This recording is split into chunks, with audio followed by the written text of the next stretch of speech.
Obviously, the 13th pick, we took Lukas Van Ness, edge rusher from Iowa. Really excited about it.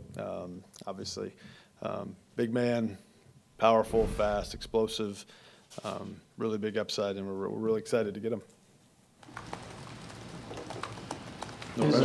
His measurables seem pretty similar to Rashawn from a size, speed standpoint. Does his film look like that at all, or do you see that at all? Yeah, they're a little bit different player, a little bit different body type. Their measurables do add up pretty similar though. But he's had a little bit more probably exposure inside rushing than Rashawn did coming out. But they're both big, fast, long, powerful athletes, and I think they'll complement each other well, along with Preston and JJ from last year and some of the guys we have. I think it's going to be a nice group. You call them an edge rusher, Brian. Is that primarily where you see him with the possibility of maybe doing some inside stuff too? Absolutely. I think he's a very versatile player. Obviously, that's very important to us. I think obviously he's a different player than Z was, but I think he's going to be able to do a lot of the same things as far as, we used to move Z inside and rush him. And, I think his best football is ahead of him. But he is a guy that's going to be able to move inside and out. What's the thinking behind wanting such big edge guys? Well, I think versatility is one, right? Because when you're a little lighter outside there, you can't go inside. It's tougher to go inside. Certainly, setting edges in first and second downs is very, very important to us in the run defense. So, I think it's just kind of how we want to be built, And again, I think his versatility jumps out, but also just the explosive nature with which he can rush a passer. You have him drop a little weight maybe for a little more speed there? He's a pretty low body fat guy, so I don't know if he's going to drop much, if anything. So I think it'll be just really where he's comfortable playing. I think he was in the low 270s at his pro day, I think, or at the combine, somewhere right in there. And he's one of those body types that could probably go up and go down if he wanted to, but I think that's probably where he'll kind of stay right in that area. He's a pretty young guy. He's 21. And most of those guys as the age, they usually settle in about 10 pounds heavier. So we'll see, How important was it to address that position with Rashawn's injury and knowing it may be a bit thin midway through next season? It's helpful, but it really didn't drive the decision at all. I think this, as you guys know, and especially in the draft, we really look more long-term than immediately. This will have some immediate help for sure, but it was really more of a long-term thought process. Balls ahead of him. This is a guy that hasn't started a game. Is there any concern with that? No, it's unusual, but at the same time, he played close to 1,000 snaps the last 2 years. Iowa's got a very good culture there, and it's just kind of the way they do things a little bit. But he played the majority of the snaps of anybody on the defensive line. So he's got a lot of football ahead of him. But I think he played almost just under 1,000 snaps over the last 2 years. Sounds like he blocked a couple punts. I don't know how much he played special teams, but is he somebody who could work in that facet of the game as well? Yeah, I think he has done a little bit of work there, and he certainly could help us there for sure. I think the combination of size and speed will lend that. Goody, I asked this question with Ted's Texas draw. That's just how the way the board fell in my ear. But 12 out of the last 13 first-round picks by you guys, and 7 of the 8 that you've made having defensive backgrounds.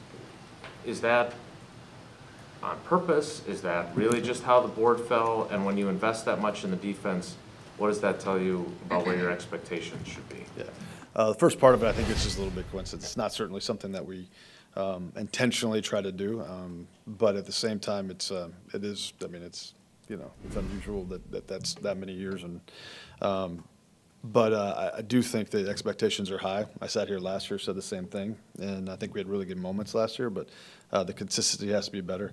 But yeah, I think the expectations around here are always high, and we put a lot of investment into that group, and there are high expectations there. Brian, you guys obviously had some more flexibility to maybe move back up with that second round pick. Was there any discussion to do that, and how do you feel kind of going into tomorrow with those 2 picks? Yeah, we right after we picked, we kind of talked about what that would cost and just what kind of players would be available there to us. The board held up pretty well, and I think as there wasn't as much movement in the first round as maybe there has been in the past. And I just think, I think we worked hard to get that extra pick, and I think we're going to kind of, we'll see how that goes tomorrow, but I wouldn't expect to give it up. Brian, you mentioned the culture of Iowa. You guys have taken 6 guys out of there since 2003. That's the most tied with UCLA here. What is it about guys out of there that you like? Yeah, I think they have a really solid program. Coach Ferentz does a great job out there. Those guys learn how to work. They got to earn it there, which is something that is important. And they just, I think that they have a very good process of the players that they select, and then they train them very well. What was the thinking of going Van Ness over one of the offensive skill guys who was available? Yeah, there was a bunch. We had really good choices. I mean, again, we don't pick this high very often, so we had a lot of choices, and I think it was just kind of how we had them rated. Obviously, we very much believe in rushing the passer, and edge rusher is a very premium position for us, and I think that was why we kind of made that decision.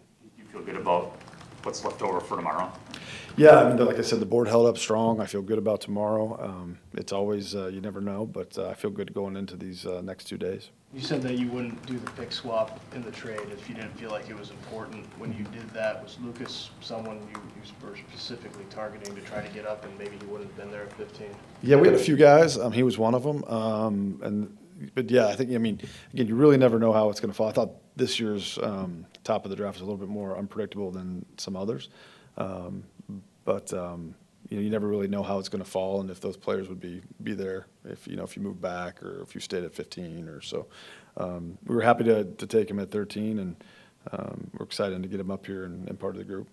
When you say upside with this guy, what specifically are you talking about? Are you talking about testing, or is there something about in his play where you see that much room for improvement? Yeah, I just think he didn't really, he was a hockey guy growing up a little bit. I think he started playing in high school. So I think there's just a lot of growth in his game. He did play like 1,000 snaps in the last 2 years, but it's 2 years of football. He redshirted his first year.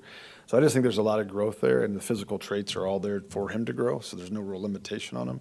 But also the versatility of being able to win outside with speed and then also inside with power. So I just think there's so much in front of him, and I think that's where his best football will be.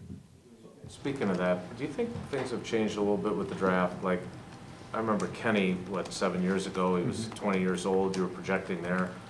When you started in this business, it was like production and proven commodities.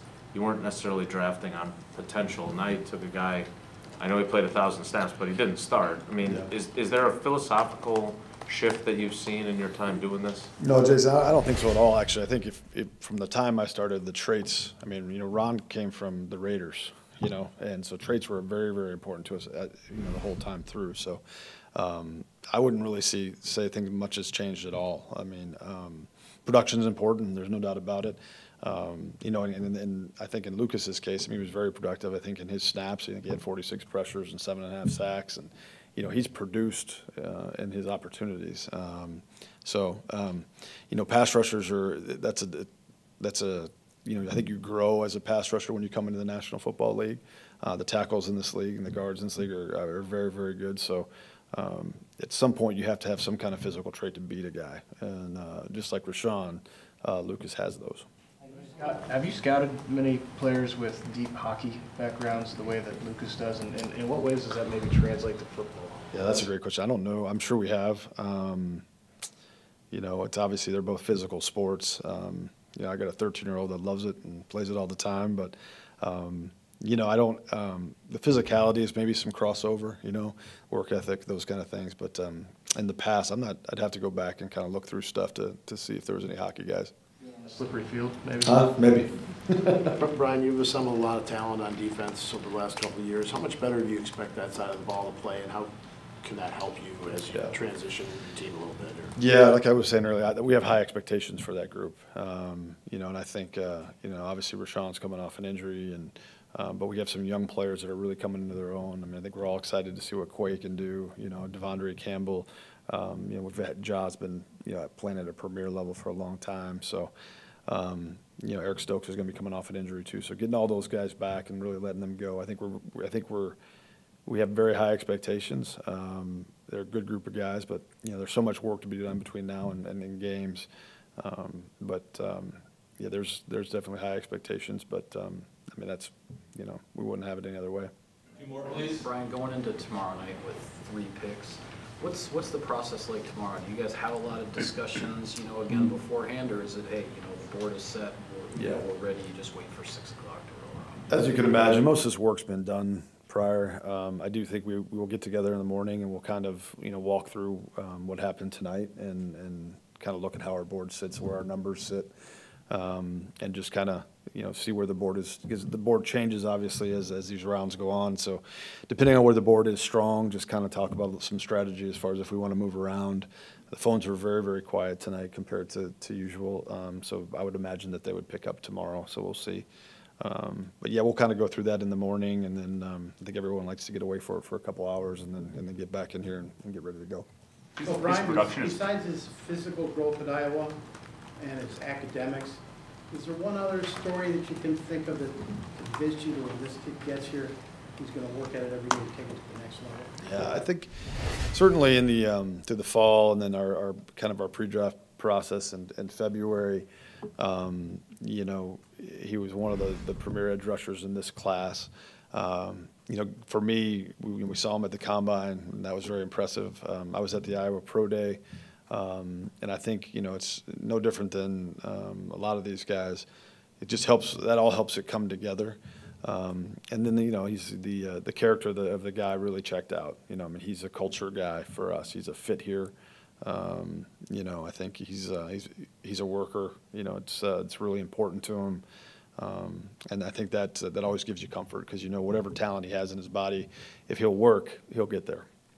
His production was good, obviously. Is he a polished guy? Like he can come in and be like a ready to go player, or is there some Rashawn there where it's going to take some time to take all those traits and make him into a legit difference maker? Yeah, I don't think any of these guys come in and are polished, but I do think he's going to play right away and he'll help us right away. Rashawn came in and obviously we had just signed Preston and Zedarius. But if we would have had to play Rashawn a lot more that year, I think he would have been fine, But none of these guys come in polished, very often, especially as pass rushers. There's so much technique to that to be able to win in this league. It all takes him a little bit of time. But I would expect him to be out there helping us this year.